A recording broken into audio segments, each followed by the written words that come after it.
আসসালামু আলাইকুম সুপ্রিয় দেশবাসী। 1 আগস্ট 2025 সালে ভারতের বহুল প্রচারিত দৈনিক হিন্দুস্তান টাইমসে গ্রেটার বাংলাদেশ নামক একটি নিবন্ধ প্রকাশ করা হয়েছে। এই নিবন্ধটা ভারতের সংসদে ভারতের একজন আইন প্রণেতা ভারতের পররাষ্ট্রমন্ত্রী এস জয়শঙ্করকে প্রশ্ন করেছেন যে বাংলাদেশ গ্রেটার বাংলাদেশ নিয়ে ভাবছে। গ্রেটার বাংলাদেশ ছিল মধ্যযুগে বাংলা, বিহার, উড়িষ্যা এবং পুরা সেভেন সিস্টার। এ বিষয়ে আপনার মতামত কী? পররাষ্ট্রমন্ত্রী এস জয়শঙ্কর তারা দেখেন কতটা সতর্ক। তারা বাংলাদেশ সরকারকে সেটা জানিয়েছে যে বাংলাদেশ গ্রেটার বাংলাদেশ নামক কিছু ভাবছে কিনা।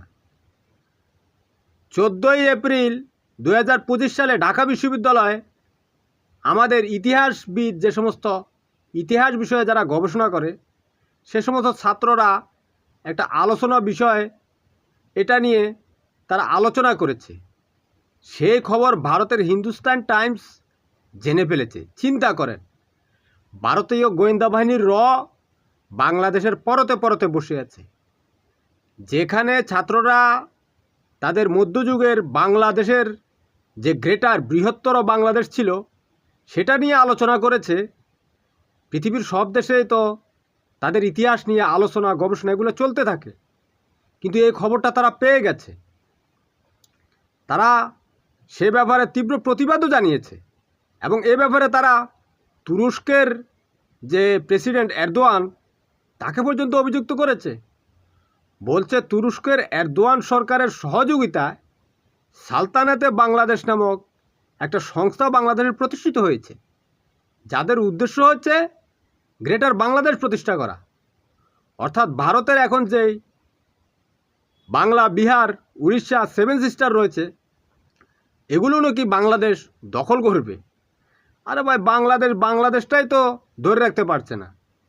শেখ হাসিনার বায়ুসেনার জঙ্গিরা বসে আছে, বাংলাদেশ আবার স্বাধীন করবে। চিন্তা করেন, তারা ভারতের এলাই হয়ে বাংলাদেশে গণহত্যা করে ভারতে পালিয়ে গেছে। এখন পালিয়ে থেকে ভারতের দিল্লি এবং কলকাতায় এবং গোপালগঞ্জে, ঢাকার উত্তরায় তারা সশস্ত্র ট্রেনিং নিচ্ছে। আমরা আমাদের দেশটাই তো রক্ষা করতে পারি না, আমাদের দেশের মানুষের দুমুঠো খাবারের ব্যবস্থা করতে পারছি না। তোমাদের এত বড় দেশ আমাদের দখল করার দরকার কি? ওখানে কি আছে? তোমরা বাইরে মল ত্যাগ করা ছাড়া আর কিছু করতে পারো?